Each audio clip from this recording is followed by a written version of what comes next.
Hey everyone, it's Brian for Breaking Down Security. How y'all doing? It's a lovely Wednesday. I'm sorry I was not able to make it to 1 second. Check out the six pack, brother. There we go. Okay, that's a little better. Um, it's Wednesday, and oh, that's a ugly yellow color. Let's see. There we go. A little bit more natural light. There we go. All right. Um, it just been freaking stupid busy last week. Doctor's appointments, solar installation not working out. My office is still dark because nobody can figure out the wiring configuration. If I ever find out the owner of the house, if I ever find out where they live, I'll probably go and give them a falcon punch right in the nether regions because it's just I don't understand. And apparently the electricians don't understand either. So yeah, been dealing with that. And tonight I'm supposed to do the local DEF CON group meetup, and I'm just not feeling it. So I hope they have a good time. And I got a good back workout in today. That wasn't bad. I'm not hating on that. So, a couple things. But so, yeah, I wanted to make sure I got something in today for everybody because I know some of you miss me. Some of you. Um, no, everybody misses me. I think probably. But I didn't want it to go Thursday and then have another Friday or whatever where nothing happened. So we're also in about 90 minutes going to be closing on another house with a notary public. So I wanted to make sure I got something else in. So a lot of shit going on. Like I said, a lot of shit. But there's a lot of stuff going on in security too. There's drama. I thought LinkedIn might be a bit insulated from the infosec drama, but I guess that is not the case. Friend of mine who I'm hoping is on the right here and has been misrepresented is having some issues with a recent CTF that occurred, and yeah, I didn't see it, but he let me know, and I was like, oh, really? Is there a problem? And he's like, oh, you managed to avoid it. And I'm like, I follow 2,500 people. Not all of them are in the security realm. So yeah, probably missed that. So I did end up seeing what was going on there. I'm hoping the rumors are unfounded, or I may end up, having to scrub somebody else out of my address book. So, but it is what it is. Apologies. That's my wife vacuuming because we have somebody who isn't family coming to the house. So cleaning instincts kick in, and that's what happens. So, a lot of interesting stuff going on. If you're out there, say hey. If you're lurking, I appreciate the lurkers. Lurk power, lurkers unite, that kind of thing. A lot of, like I said, there's a good number of things going on in the world with regards to just general news. Hell, no, give me a browser. Okay, there we go. Need to shrink that up a little bit. I don't know why OBS doesn't do a better job of keeping resolution of things, but it is what it is. I think my kryptonite's also wore off too, or it's wearing off. So RPG stuff. I'm actually working on some RPG stuff. I did about 3 hours of a setup for a game called Ironsworn Starforged, which is a game dedicated to hello. I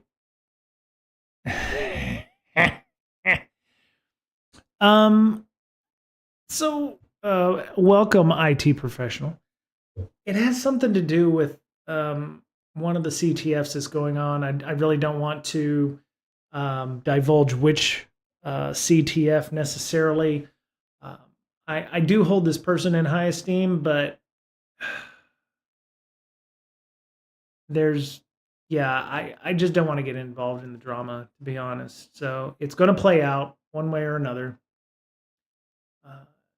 If they're if the rumors are not, if what has said is not unfounded, then they're going to reap the repercussions of this. If not, hopefully they will be exonerated accordingly.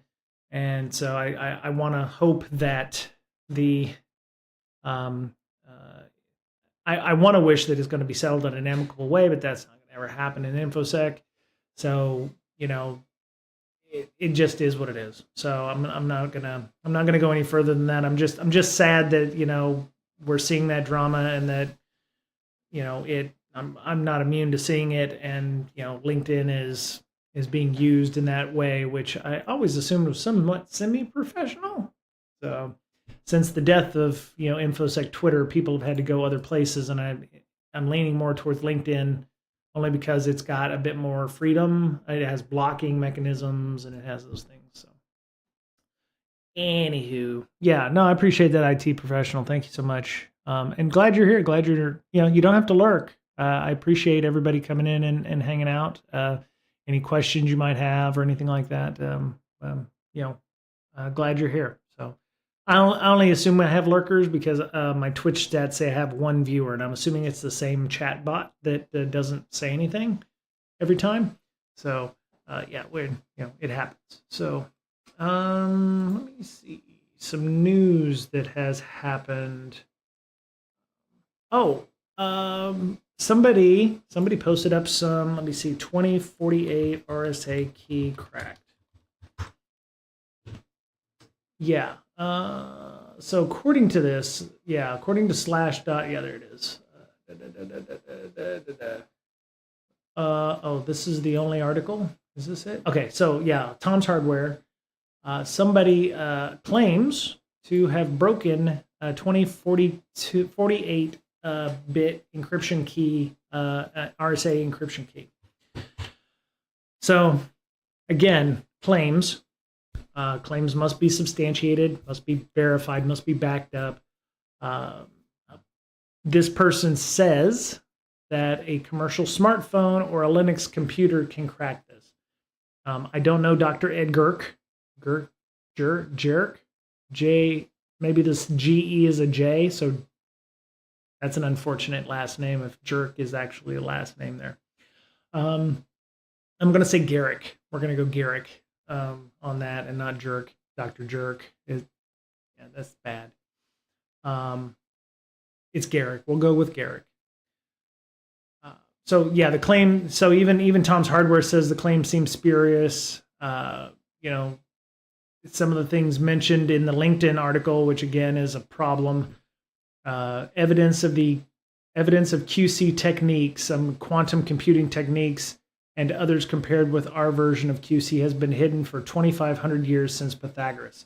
So he's found some, up until now, unknown math that has been just sitting there in broad daylight for 2,500 years, which would be half, back in the BC times, not before Common Era, that kind of thing, BCE, to crack this 2048 key. So I mentioned this at work. There were many lulls and many ha-has and that kind of thing. So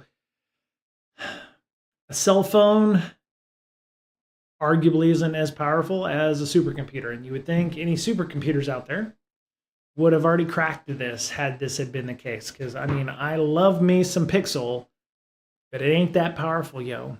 And so I'm thinking there's some, I don't want to use the word semi-prime numbers, but I'm thinking perhaps there's some semi-prime number, shenanigans going on here. If you remember that from a couple of years back.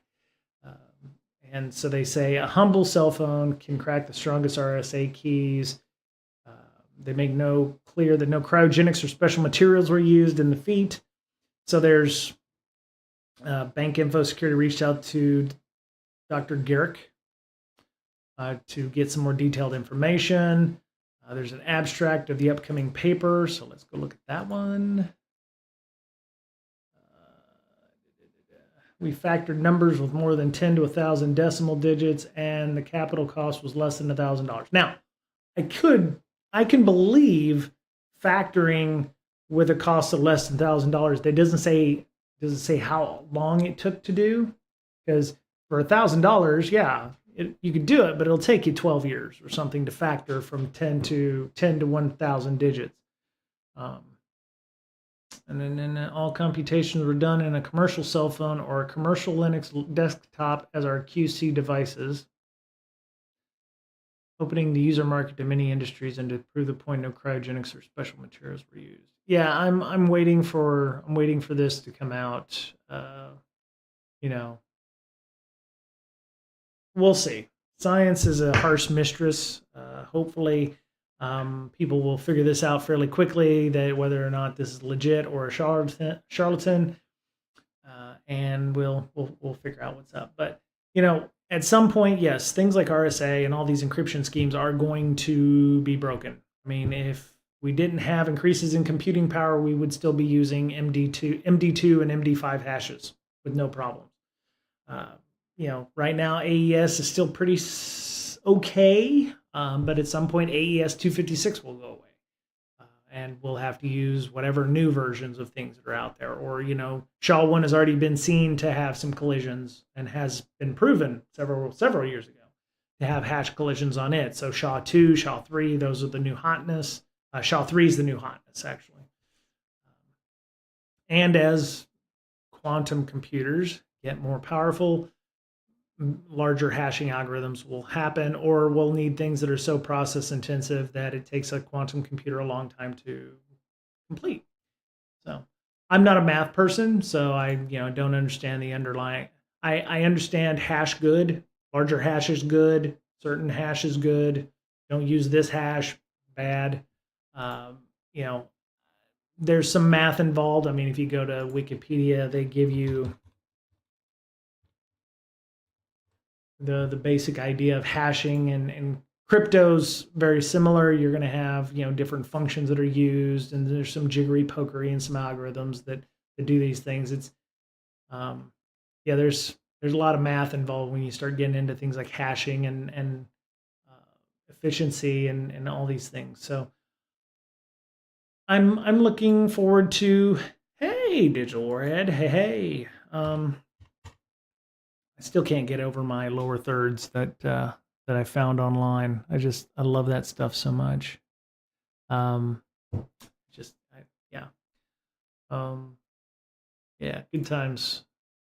But yeah, there's a ton of stuff. I mean, a lot of algebra about hashing mechanisms and algorithms. Of course, the RSA stuff is completely different. It's all encryption. So obviously, being able to decrypt something that is a 2048 or deriving the key of a 2048 RSA, key is not good. Things like our SSH keys are using, at default, 4096 or 8192 is what you should use if you're using the old RSA standards. I use ED 25519, which is a newer OpenSSH version key that it can be used. It really just depends. So we'll find out what happens. We'll find out if this person's using semi-prime numbers to be able to do things, or if there's a legit 2,500-year-old math that we didn't know about to derive keys. I'm hoping that person is overselling that. So. Oh, did anybody read the story about the? Okay, so the apocryphal story, or the story about the guy with Bitcoin on the hard drive, and he has 10 codes that he could enter, and he entered 7 of them incorrectly, and he only has 3 left. And one day, some company will be able to break that encryption and get his hundreds of thousands of Bitcoin back. It happened. Well, the company that created the method says it happened, and there was several stories about it in the news. Let's see, Bitcoin hard drive, and then it got weird. Yeah, there we go. So Wired has the story about $235 million in Bitcoin. They got a cool, what is this, like a scanning electron microscope kind of thing going on here? What the hell's going on with this? Maybe it's an MRI. I don't know.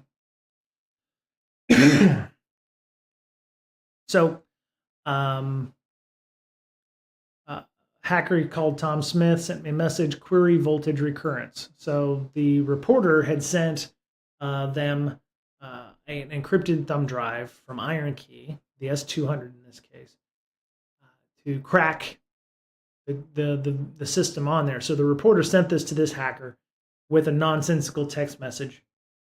Apparently, the person got back to them with the correct, message. And so this thumb drive, known as the Iron Key S200, where is it? No, that's not it. That's not it. That's not it. None of these are the ones you want. I don't know why this person put this in here. Where is it? Iron Key. Okay, so this is the one you want right here. So this is the S200, or at least something similar. Has a key code on it. You type the code in, unlocks the encrypted contents of the USB key. Somebody 10 years ago, when Bitcoin was worth nothing, stored a bunch of Bitcoin on a key very similar to that, and then supposedly lost. Hey, there's our friend Jay Street, by the way. There's our friend Jay Street. Go check out anything that he talks about because it's pretty awesome. So they have figured out how to bypass the encryption problem and to get contents off of the drive, which is great. This person has 7,002 Bitcoin on his Iron Key, close to $230 million at current exchange rates. So close to. The company reached out to Stefan Thomas, who owns the 2011 era Iron Key. He lost the password.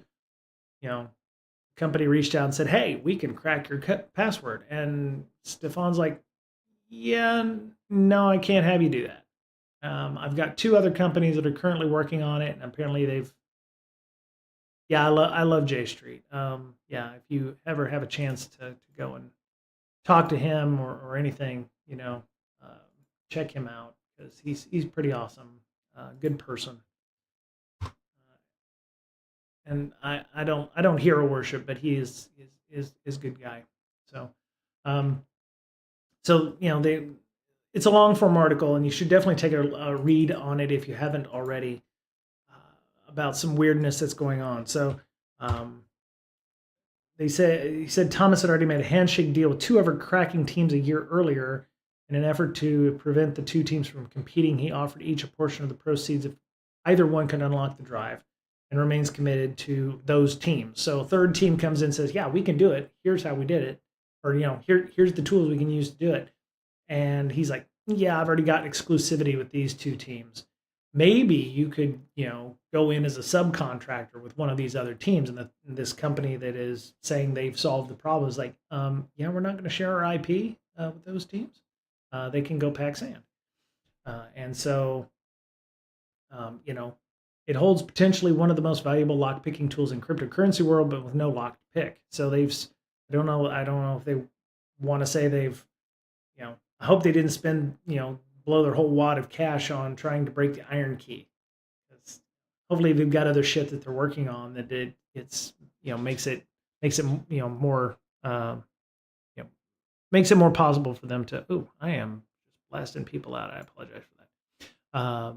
Makes it more likely to have other things that they're doing there at Unlocked. So my thought was the fact that the other thing is the two teams that are apparently working on this. There's some question about they were going to get paid for the work that they were doing at the current time, and they haven't been paid. So yeah, there's a lot of backstory here about it. In reverse engineering the device, they scan the Iron Key, chips read-only memory. So yeah, the cracking process culminated in July when they gathered at an Airbnb in San Francisco, and then they read out the contents of the decrypted Iron Key. So where is it? He said something about the two teams. Yeah, so they had a meet and greet call with Thomas. Thomas had told him that he would successfully unlock the key, he'd be generous, but didn't specify a key or commission. he's done very little work on the project and has essentially been waiting for Thomas to start paying him on a monthly basis for initial research. I think this is one of the two teams that Stefan Thomas, has been working on. So yeah, so Nexo's progress, yeah, further along than Tarnovsky. So yeah, it's really weird what's going on here. It's like this guy's sitting on a gold mine, but doesn't want to do anything to unlock it. I don't know if it's because he likes the notoriety, or if there's really maybe there's no key at all. And now that people are like, oh, maybe this is worth our time and effort, he's like, oh crap. So that's my conspiracy theory. So maybe if you're watching Stefan Thomas, my bad, right? But so yeah, there's 7,000, supposedly 7,002 Bitcoin sitting on that somewhere, and yeah, it was just an interesting story. That it's like handshake agreements and whatever. It's like if I got $235 million sitting somewhere, I'm gonna get on it. I mean, every day that he doesn't do that, what if the iron key degrades or something between the time that he decides to let them decrypt it or whatever, and he can't get the data back? It's not that it's encrypted; it's degraded or something, or drops it in the toilet and it short circuits, and then he can't use it. So I'm imagining it's in some nice safe deposit box somewhere in a sheltered bunker, not near an earthquake zone, guarded by Swiss guards or something. I'm imagining it's something like that. So, but yeah, it's just interesting to see the progression of this story from oh, I have something, or the guy, poor bastard in Wales or something, who's trying to get access to a dump because he's got a hard drive sitting in there somewhere with millions of dollars worth of Bitcoin too. It's like, when is that story going to get updated, right? So yeah, it's kind of funny. I wished I had not told my friend to sell his Bitcoin when it was like $10. That it was not going to amount to anything. Him and I could probably be playing on his yacht. So, yeah, I screwed that one up. Telling my friend, hey, you should sell your 40 Bitcoin for $400 and get out for Beta Wolf. I'm not a bad friend. I just, it didn't go anywhere, right? At the time, it was like $10 for a Bitcoin, and I was like, damn, that's expensive for something that doesn't exist, or it's a $10 hash, it's like, what am I going to do with that shit? So, what about was that somebody bought a pizza with Bitcoin at one time, and that pizza is really damned expensive. So, how you been, Beowulf? What's going on? I understand you had somewhat of a reorg. I understand that happens. I see reorgs a lot. I didn't do anything productive legally with mine, so it doesn't matter. Only we could go back in time. 10,000 Bitcoin. 10,000 Bitcoin for a pizza. That was expensive ass Domino's pizza, Yeah. Yep.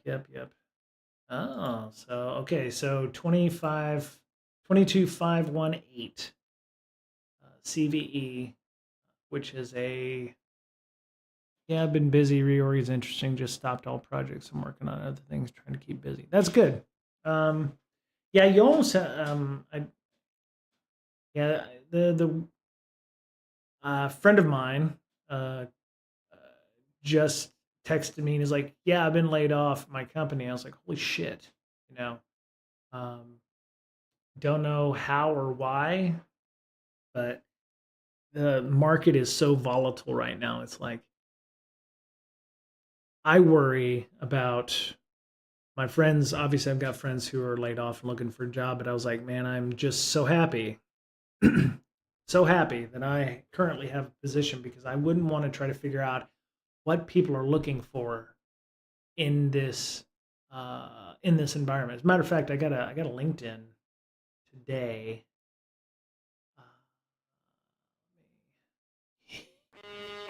Oops. Oh, there we go. Sorry. I should be using my Stream Deck, but um, I got a message today from a recruiter. It wasn't even like, "Hey, we think you're a good fit for this." What did she say? I found your profile suitable for the below remote position. It's in all caps. If interested, please share your updated resume along with hourly pay rate expectations. And I was like, my profile is suitable? Just suitable? Um, and it hurt. It hurt. Yeah, Beta Wolf, you're right. The unicorn hunting has gotten even worse. I don't know if that's because recruiters or companies have just thrown up their hands and said, "We'll let AI decide." Um, I honestly I don't know. But yeah, this was for a senior content producer job, which I was like, you know, I've moved careers before. When I moved from being a security engineer to a PM, I knew I was going to take a hit in pay and whatever to become a PM. I would probably take yet another hit to be a content producer, but I can't even imagine what the drop is going to be like if I actually switched over to something like that. It's just nuts. So, and this one as a senior content producer, this is not a bad job actually. I think it's a mix of things. One being massive flood of senior people being let go, AI reading resumes, and the need to have 99% fit versus 75% fit. Yeah, it would. Yeah, I railed about this on LinkedIn, so I'm not going to go through it again. But yeah, I don't know if we just need to change the psychology of it, or is it really is it really all senior people? Because my thing is I see only senior jobs, and I don't know if it's because the algorithms on the system is only giving me senior positions, but I don't see a lot of junior type positions. I've seen a couple of internships, which technically is junior, but the yeah, I don't know. I'm not seeing a ton of jobs period that are like, yeah, I need to go do that. Um, this one is actually not bad. I don't think it's all senior people. I know a lot of senior people lost their jobs. Yeah, yeah. I was actually really surprised about my friend who got laid off here. Let's see if I can do this without. Yeah, you know what? I can post this. I can share my screen. Let me minimize my messaging here. That way I don't let people know what all famous people. So this is a senior content developer position. And if you're interested, if you're a content producer, let me know. I'll send you this from Unisys. Unisys has content producers. So technology services team, you'll write and produce a high volume of quality content about tech concepts and business priorities. As a senior position, I'm okay with extensive experience, or at least 7 years of writing and creating, business to business content on IT as a corporate function and key roles. So senior position, 7 years minimum, makes complete sense. Prior experience, skills, and capabilities across content types, including long form ebooks and articles. Okay, so you have to have blogged or made content for other companies. Obviously this is not a junior position, so it's not like junior copy editor must have 7 years minimum experience kind of thing. What got me is I was like SEO literate. I'm like, I don't know how to do search engine optimization, how and why and how to leverage headers and templates. Okay, so I'm thinking like WordPress templates. So you've got all the WordPress hashtags up at the top that you're going to use. There you go, Beta Wolf. You made Alien Vault content way back in the day. That's pretty good.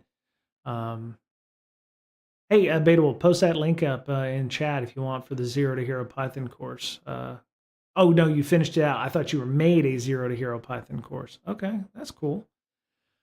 So what I like is there's very few requirements, but the requirements are legit, right? Having a thorough understanding of emerging and mainstay technologies and innovations that corporate and public sectors are implementing and considering. So you need to have your ear to the ground in the industry.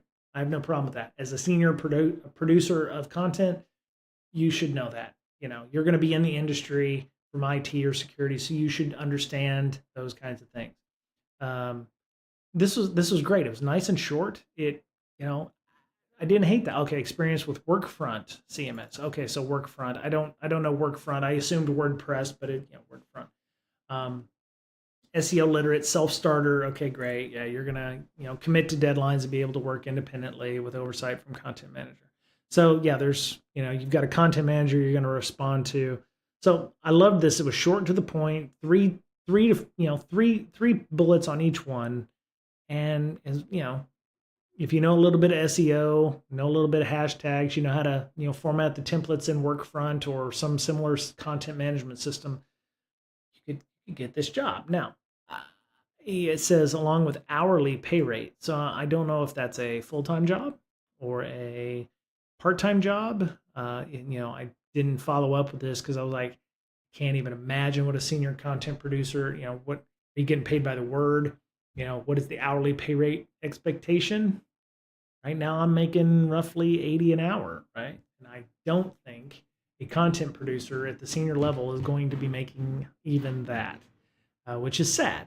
Which is sad because considering they're the ones who drive thought, drive people to, it's basically like adjacent to sales, right? You're influencing people in specific directions. So, but it is a good job description. I thought that was actually pretty nice.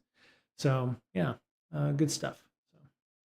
Oh yeah, back to the Confluence stuff. Yeah, if you, for some ungodly reason, don't even know why you would, you've got your Jira, your Confluence, anything exposed to the internet, you're probably already owned. You just don't know it yet, or you're waiting to be ransomware at this point. If you haven't patched this, if you're using the on-prem version, patch your shit. I don't know how I don't know how you're gonna get your teams to go, yeah, we need to do this, or use this link here to say, yeah, people are doing something. But if your shit's exposed to the internet, you need to patch your shit. Um, I know Beta Wolf, and everybody has a legitimate reason of why their Atlassian products need to be exposed to the internet. Oh God, it's the stuff of nightmares. It's truly the stuff of nightmares. You almost want to have it exposed to the internet, but having Atlassian manage it for you. So that way, your stuff is being patched on the fly and patched before everyone else. And that way you don't have to worry about explaining to management and your developer teams and whatever, oh, well, we have to take Jira down for a couple of hours to be able to do this patch and we have a back out and change management. You'd be like, yeah, we're already done. We're good. Um, right, right, Beta Wolf. It's the best way to go around it, especially for something like Atlassian or Jira or whatever shit you're using. Um, yeah, for complicated systems like this, take advantage of reducing your risk by transferring it to Atlassian or the company that implemented the bad vulnerability in the first place. I like not to use TFC. I liked TFE, but honestly, TFC is amazing and worth the switch over. I do not know that acronym. TFC, TFE, the fucking no, fun, uh, total fucking confluence. No, total. I don't know. You're gonna have to give me. You're gonna have to tell me out there. Terraform Enterprise versus God. Why would I think I would know that? Right, anyway. Okay, Terraform Enterprise. All right, that makes sense. Um, yeah. What sucks is for those companies that have like change management and they actually have to go through change management to get their Atlassian fixed and have to go through the whole rigmarole of here's the justification and here's the risks of not doing it. And then while you're doing that, you're getting owned, right? Um, you do infosec. Ew. No, I'm just kidding. It's, and I had to talk to some infosec folks today, as a matter of fact. I appreciate y'all. Having base images that you can secure and what have you. A lot of love for our infosec folks. They get a lot of shit. So, but yeah.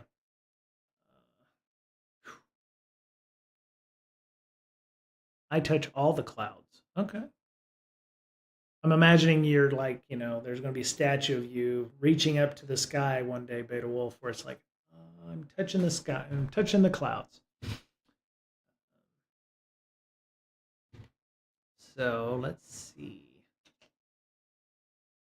GCP, Azure, AWS. Ooh. Oh my God. You've got those last three: OCI, Alibaba, and Tencent. Good Lord. Let me ask you a question, Beowulf. um, how do you connect all those? Are you using the same laptop for all of those to connect all of those? Do you connect them like at the same time? Like, are you connecting your GCP to your Tencent, your Alibaba? My whole thought was you Alibaba and Tencent are, unless you're using the US only versions of those. What's your what's your level of risk there by being able to be the pivot point for a bad guy inside Tencent or Alibaba, to if a VPN in country and people in those countries to handle most of it? Oh, that's good. Okay. I'm not saying that, people could infiltrate Alibaba and Tencent and do nefarious shite to you, but if you were logged into GCP and Azure and AWS and your OCI and your Alibaba and your Tencent all at the same time, you make a really attractive pivot point. If somebody was able to make that happen. So yeah, yeah. So I was just wondering, maybe you have like different VMs or something. So it's like, oh, I'm going to start up the GCP VM, and it's like, I can only do GCP stuff in here, and everything's isolated and whatever. Yeah, I would imagine infosec folks would make a very attractive target to be able to jump clouds or to be that pivot point, for persistence. So, yeah. Oh, let's see. I don't touch the pack cloud without protection. Yeah, there you go. Yeah, wear your raincoat, my man. Wear your raincoat. Um, so, to get off of the infosec stuff a little bit, I'm thinking about a watch party.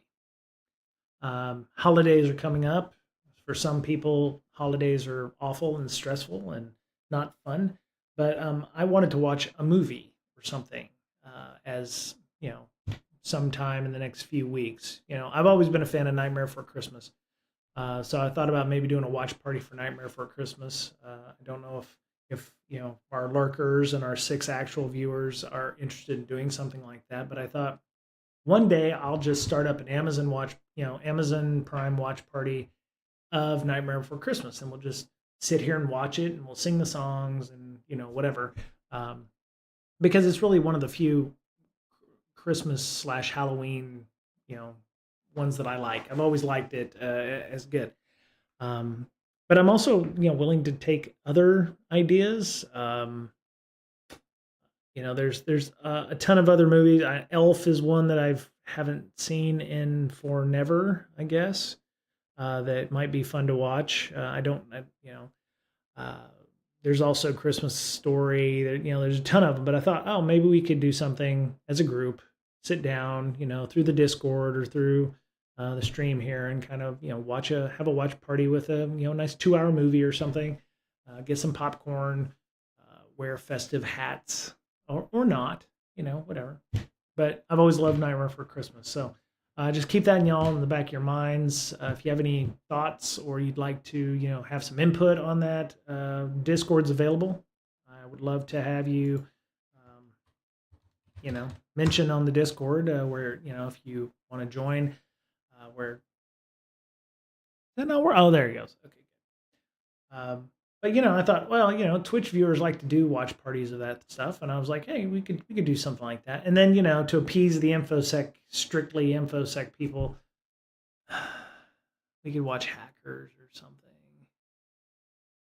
I guess. Because there hasn't been a good hacking movie in the last 30 years. That's about the only one that is out there. Sneakers is available. I actually liked Working Girl.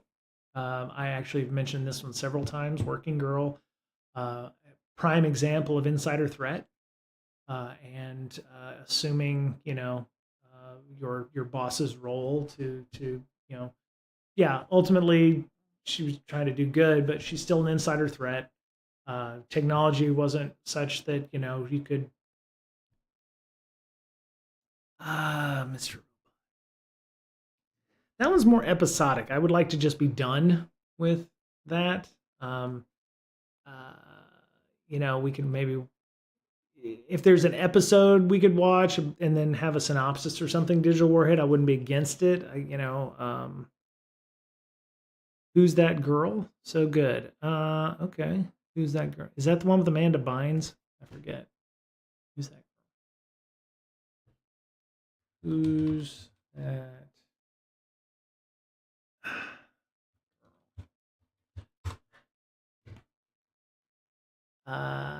Oh, Madonna. Okay, Madonna. Yeah, Madonna.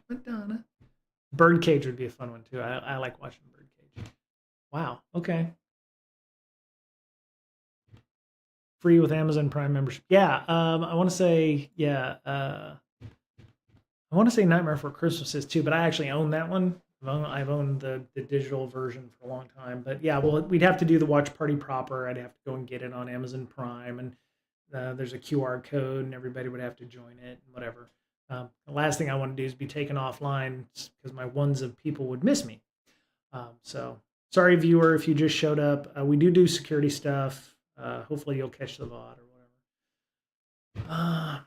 Hackers claim they've leaked Dallas County data. So Dallas County being the city of Dallas in the Texas state so hackers claim they have some data from Dallas County and will release it if the county fails to respond. Yeah. Oh, wait. The same exact message was used when the group leaked 5 gigs of data from the city of Lowell, Massachusetts, back after a hack in April. Okay, all right. So, Oakland, California, right. Dallas County Judge Clay Lewis Jenkins said an emailed statement that the county knows about the hacker's claim, is aware of unauthorized party posting data claiming to be taken from our systems in connection with recent cybersecurity incident. That's right, because they were down for a good while, I think. It took them a while to get back up and running. The county of Dallas and the city of Texas and whatever. I don't know why Dallas and county are like messing me up, but yeah, it's Dallas, Texas. They're in the county of Dallas. Yeah, interesting. So they are not, they said they'll release against the county claims only 5 gigs. That's not a lot, actually. 5 gigs for the entire county of Dallas. 5 gigs is not a lot. That's like one file. What are you talking, like a spreadsheet or something? I don't know. It seems like not a lot of data to worry about unless it's DMV records or where the governor's been getting his money from campaign contributions or something. I don't know. Really interesting, really odd. So, really can't get the hang of this time change thing, especially down in San Diego. I don't know why, but it's going to be dark in about 40 minutes. Sucks. I do miss that about Seattle. In the middle. They get really short around December, but it's like 10 p.m. at night when you're in the summertime. 4 a.m. to 10 p.m. It's like that's amazing. I love that. Let's see what else. Yes, GitHub is enhancing security capabilities with AI. I'm sure they're doing that. Enterprise. Oh, okay. There we go. Enterprise cloud and servers advanced security provides a series of features to maintain and improve the quality of code. Ooh. How are they measuring that though? Right. That's the problem that I have at work, at least with some of our metrics. It's like we'll put up a bunch of stuff that we've worked on, and somebody will be like, "Are we more secure now?" And I was like, "Yes." It's like we're more secure than we were 5 minutes ago when we closed all those tickets and implemented all those things. Are we like we've done more? It's just is it have we done this much more? Have we done this much more? Have we done this much more? That kind of thing. So, do you know a guy named Patrick McKenna? He came to a couple of CSEC meetings. The name sounds familiar. Do it? Yeah, name sounds very familiar. Maybe I'm thinking of something else. Why? What's up, D Dubs? Uh, so yeah, they're going to be scanning 180 partners and 225 patterns for scanning. So they have some detection mechanisms in place to look for various things. They're also identifying leaked passwords. They're lowering the false positives there. So, we developed custom firmware for an RPI that's designed to hack into. I've been hacking away at it the last couple days. Pretty fun. If you've got a link to the GitHub repo where the firmware is, please feel free to post that there, D-Dubs. We can make sure that people can put it on their favorite Raspberry Pis and start hacking into it. And when you say hacking into it, is the firmware hackable? So it's like damn vulnerable Raspberry Pi firmware, or RPI produces its own AP. Once the Wi-Fi is hacked, you try and hack into SSH. Oh, well, that sounds fun. Might be fun for a meetup or something like that. I don't know if I don't know how CSEC is doing on, or CSEC East is doing on that. So I did see y'all were bringing some laptops potentially for hacking instruments or hacking tools for like a CTF. So that's kind of cool. Today, GitHub released a new iteration of its Octoverse report, revealing that an increasing number of developers are building open source generative AI projects. Well, yes, of course they are. Which made it into the top 10 most popular open source projects by contributor count. Yes, everybody's using generative AI for things. Makes sense. Captain McCray. Okay. Learn Linux networking and hacking. Okay, there you go. Very cool. Created this firmware to teach my daughter the basic hacking skills that can give her a reasonably profitable shot at revenue. Hopefully she never needs to use it. So there you go. Turns your Pi into a hotspot, exposes an SSH server, exposes a web server that can be used to publish your first private web page. Web server can be used to host vulnerable web apps for CTF testing. Ooh, and exposes a web server that can be used to show you what a server admin can see when you're browsing their site. Interesting. Okay. Acquire hardware, build and configure builder hotspot, clone the learn Linux networking, and hacking repo in your playbooks directory. Very nice. Okay. And it needs a 3+. Okay, so there's a bit of a you need a Raspberry Pi 3 or 4 or whatever the new version is, right? So yeah, go check that out if you're wanting to play around with networking or creating CTFs. I tried doing what was it called? SecGen.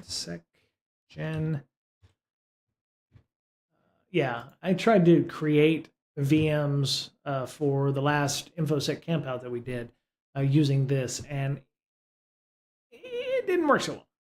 I'm assuming it was user error because I hadn't played around with it a little bit. Yeah, it's been fun. I have the RPI sitting on my desk so I can connect to it over Wi-Fi and pound away at it. Very cool. Okay. I tried using this. It didn't work for me so well.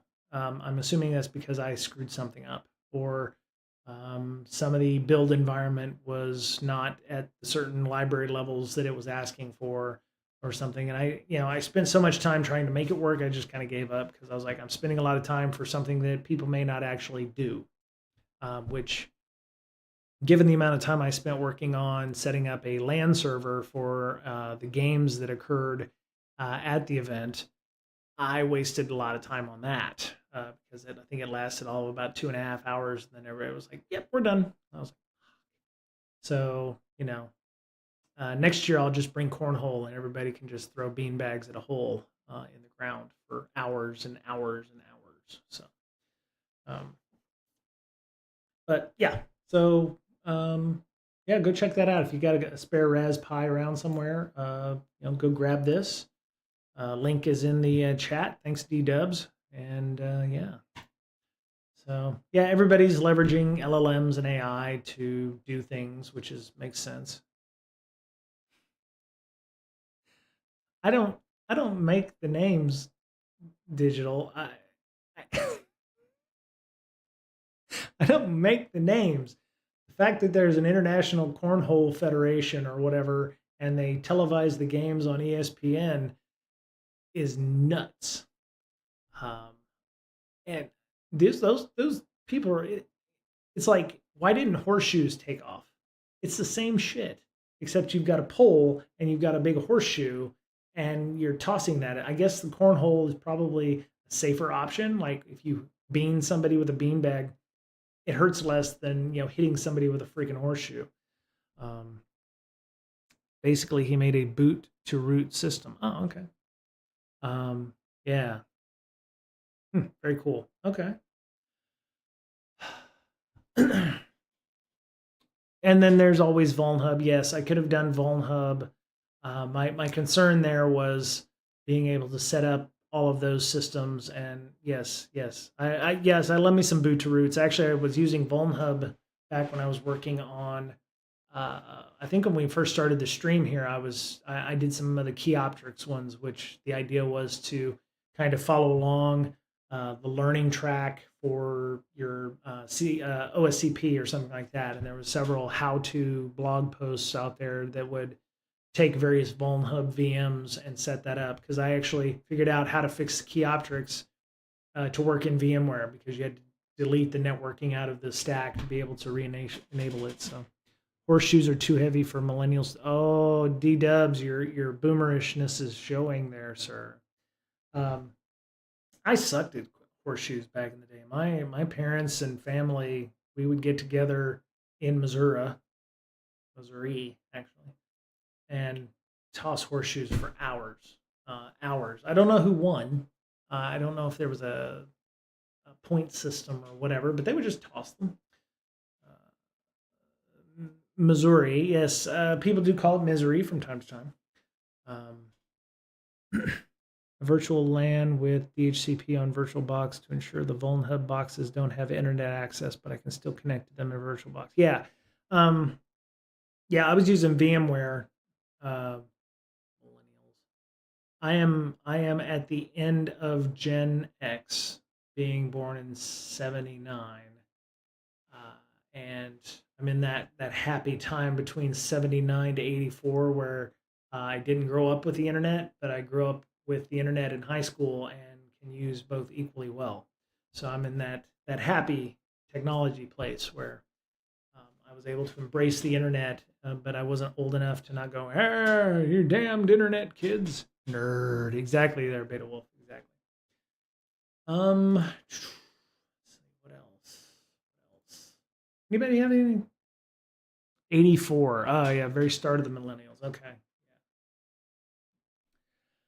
Yeah. Anybody have anything they want to talk about? I tend to talk about a lot of stuff on here, but I don't. What's what is everybody thinking right now about when we think hiring will settle down, or I mentioned the Warn site to a lot of folks on our Slack channel. My wife actually turned me on to the Warn channel, or the Warn site, which according to labor, we're in a hole for a few more years. Why do you think that, Beta Wolf? Because I know that headcount is somewhat non-existent in certain places. We're still getting ones and twosies, where people are, 7 to 8% of the workforce. For those of you catching on right now, Warn is when companies lay off people, and every state, I think, pretty much most all states have this site, and it's basically, hey, we're going to have layoffs, and we're notifying the state this is going to happen. And so for like California, you have the warn notices that go out, and you can look at a spreadsheet. And for this, it's a spreadsheet, but for Washington State, it's they have it on the website specifically. But you can go here and download this spreadsheet, and it'll tell you which companies are having layoffs and when. So like there's a company I mentioned in our Slack chat that's going to be laying people off the week of Thanksgiving, which is really great. And if you're on our Slack and you saw that, don't mention them in the chat. We don't. People can go to this site and find that themselves. Not a lot of people, but still, it's going to suck. Being week of Thanksgiving and oh, you're unemployed. So fuck. So jobs do exist. A lot of those jobs aren't paying what they should, or they don't want to hire someone that is a unicorn. Yeah, maybe it's that thing you. I'm wondering if it's not a, we're hiring, but here's all the jobs, and it's like either, I don't want to say unicorn anymore. I'm thinking they just are leaving it up to AI to put what they think a good PM should do, or um, I I honestly can't think that an AI can't be that stupid to be able to go, okay, leaving it up to the AI gods to do the hiring and stuff. Sometimes they make the jobs completely unattainable for external people because they've got them earmarked for people internally, um, which is valid. Um, but yeah, if you're unemployed right now, it's not a good time. Boeing got hit. I saw that digital word. I was thinking about you. I was thinking about the Boeing folks that got hit. I was gonna reach out and make sure that. Yeah, I saw this. I saw this link too. I saw this last night. Boeing data leak. Attackers promised more. You and a mutual friend of ours. I was going to reach out and say, hey, I hope you're not having to deal with the incident from this. Um, being the problem. So this issue does not affect flight safety. Great. We're actively investigating the incident, coordinating with law enforcement and regulatory authorities, notifying customers and suppliers. Okay. At least they didn't say, your security and privacy are important to us. Something. So yeah, I'd imagine so. I haven't seen our mutual friend online in the last few days, and so yeah, that's unfortunate. I'll have to reach out to him and give him some love. So virtual love, such that it is. So let's see. The leaked data sample appears to be several gigabytes of stolen data from training materials to a list of the company's technical suppliers. Okay. All right. I guess you don't want to know who the company's technical suppliers are. Supplier info, what they support within the company's structure, airframe manufacturing, structural mechanics, computer and electronics, etc. So there's a supply chain issue there. If you decide, oh, this one supplier, if you're trying to stop operations at Boeing, for instance, and you find out, oh, well, this one company of 25 people supplies a widget to the Boeing planes, and without that widget, the planes fall out of the sky, or they have to be delayed, and you want to screw something up to make a contract fall through. I'm not saying that that's actually what happened, but that's a valid attack. If you do your OSINT properly, you can say, well, and it does happen. I saw some news articles about people who create the leather for the seats on a Boeing plane, and yeah, fortunately, it's nothing flight or aircraft related. Exactly. So, it could be distributors of their vending machines or something like that. It could be something completely not related to the planes themselves, and that's mentioned in this article, by the way. So, not affect flight safety and notifying suppliers. So it's like these people supply us with our snacks and our vending machines, or our pencils, or our office supplies, or they do our payroll or something. So, but yeah, it's unfortunate. So, Lockbit, Boeing was uploaded to Lockbit's leak site on 27 October. Snack bombs. Yeah. Threat actors executed 1,400 attacks against victims in the U.S. and around the world, including Asia, Europe, and Africa. Lockbit 3.0, known as Lockbit Black, is now a third iteration and considered the most evasive version of all strains. The group is also said to receive tens of millions of dollars in actual ransom payments collected in Bitcoin. So, hacky sacks. yeah, good times. So yeah, that's unfortunate. It's good though that they've been able to, that data has been segregated away from the stuff affecting the planes or the flight safety or what have you. So it's good. But yeah, I'd really like to believe that this gives people an opportunity to maybe, with the hiring issues, especially with security, might give people the idea that, hey, maybe it's time to look and see if there's other industries or other things that you can do that, maybe translate to something else, maybe another industry or another field. A lot of people, it was scary changing jobs, changing, careers or what have you, because I was working at CrowdStrike. Great company, by the way. The problem was I was being asked to do things like creating dashboards. And I was like, I don't know how to do that. And at the time, probably, I was freaking out about that because I didn't know what they would do if I said, hey, I don't know how to make dashboards. So I was like, maybe it's time for me to go. And, I was like, maybe I need to do something else. Or, I've done about everything that I can do with vulnerability management. And I was like, I need to make a change. And I run CSEC East and met Crispin, Dr. Cowan, um, through that. And he said, hey, maybe you should talk to this guy, Mark. And so I talked to Mark and I was chatting with Mark. And at some point I was like, am I being interviewed? And to find out I was. And so interesting. What is this? Cyber career pathways tools. Yeah. I see a lot of issues with, oh, there you go.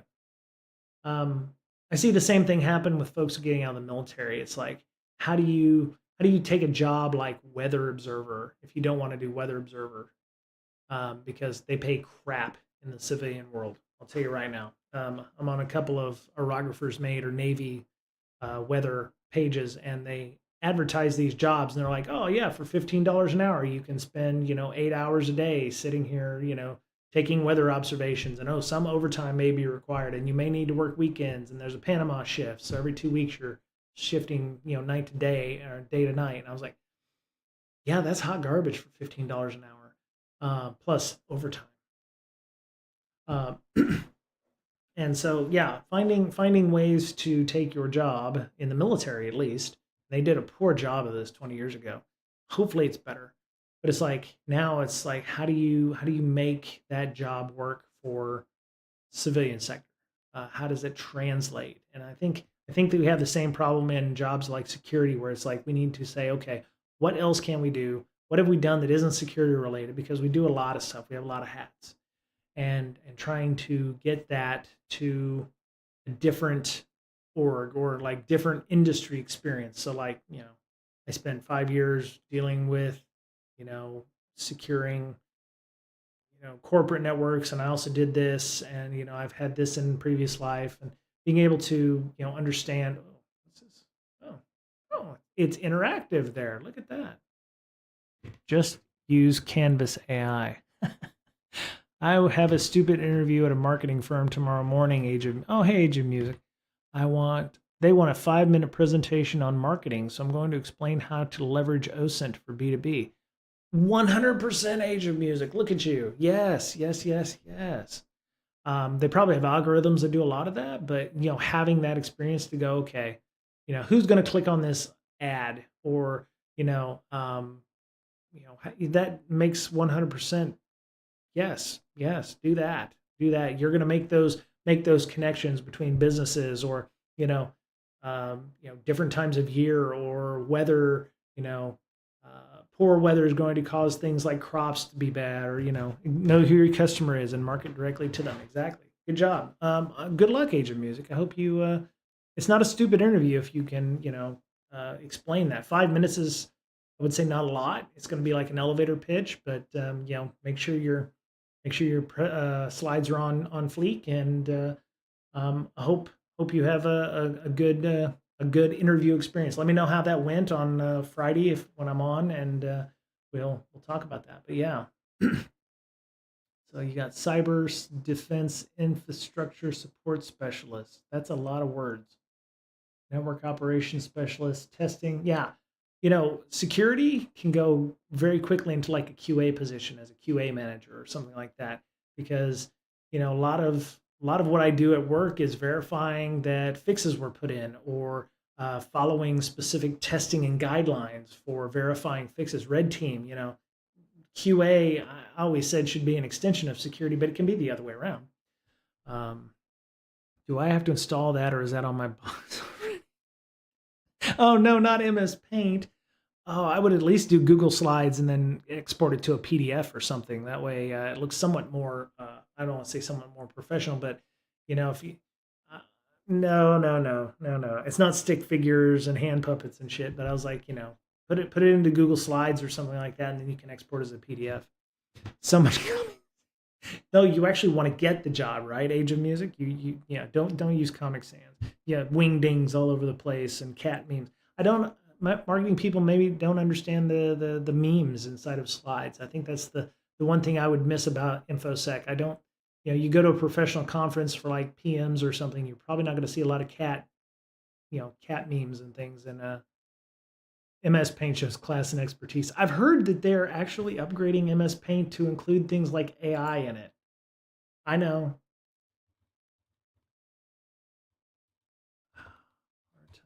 Artificial. I cannot spell. Intella. Oh my god. Yeah. Yeah. Paint co-creator to generate AI art. There you go. There you go. Oh, they're adding DALL-E to it. I don't know which version of DALL-E. There's like 3 or 4 right now. There's DALL-E 1, 2, 3. So there's really 3. Yeah.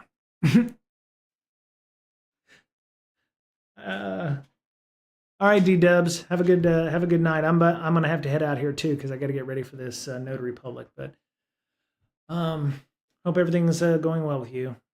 Yeah. So look forward to that. It's interesting. I think if you're looking to make a career change, there's always I think ways you can do that. It's you can move to QA, which is a security thing. It's very procedural, right? A lot of companies still use QA. If you did a lot of scripting, like Beta Wolf is doing a lot of programming and stuff, that would be, um, you can definitely become a programmer. The problem I see with that is programmers. I don't want to say a dime a dozen, but there are a lot more programmers than there are security people. And uh, if you're involved in a program that launches, you can almost always assuredly assume there's going to be layoffs afterwards because once you're in that, once you're getting up to launch, you're busting your ass 15 hours a day to get up to launch. Once you get launch, you're in maintenance mode, which means you don't need 150 programmers. You maybe need 25 or so, and you should expect, if you can't find a new job when that program launches, you're probably going to be made redundant. Um, there aren't enough security programmers. What does a security programmer do, Beta Wolf? I mean, are we doing code reviews? Because that sounds like it's going to be taken over by Gen AI, as per the previous GitHub article. So, what are security programmers doing? Are they creating tooling? Because you know how I feel about offensive tools. What do you need to be a security programmer for? And I'm not being a dickhead. I'm just trying to figure out where we're going with that. Security programmers, or do you want programmers that do security? Internal tooling? Okay, I can see that. Yeah, you always need tools for automating things. I work with some people who do security tooling. Visibility, I think, is the big thing, right? Um, best practices inside of an organization. Every internal tool should have some kind of way of collecting data via API, some way of exporting it in some way that can be easily ingested into another system via JSON or CSV or something. Backstage is something Spotify made, and my company uses it. Oh, okay, that's pretty cool. Yeah. So, yeah, I mean, there's definitely tooling and automation. Programmers, some programmers do that. You can definitely follow your SDLC process, so that way when you get to another company, you'd be like, yeah, I'm familiar with that. I'm familiar with the release process. I'm familiar with Git. I'm familiar with code repos and automation and those things. Yeah, I just think we need to open ourselves. I don't want to say we. open yourself up to doing other things. And if you're doing it at home, it's nothing that says you can't add it as part of your "I've done this at work" kind of thing. At your current job, I'm doing mundane shit, mundane shit, mundane shit. Oh yeah, and I run. I have this project that I'm working on at work. Um, you know, at work, meaning when I get off from work, my side project is this.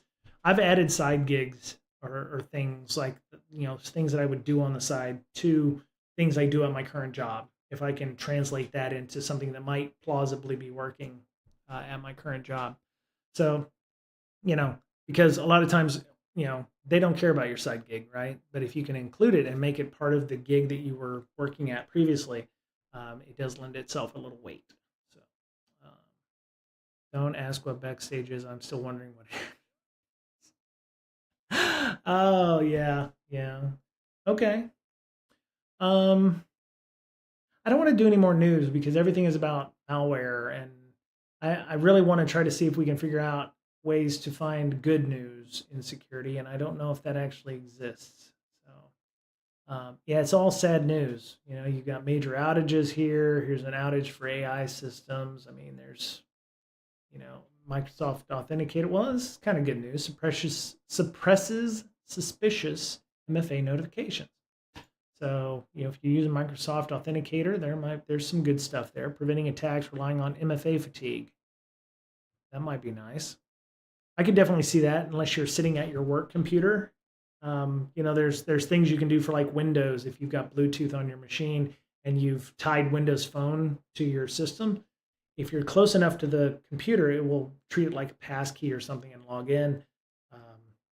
If you're not at your desk, there's probably some of that comes up. Check here. Okay. Oh, okay. Our notary is 10 minutes away. All right. Doesn't it use sync? I don't know. Rust plus HTMX plus Redis make your own good Hacker News website. Oh.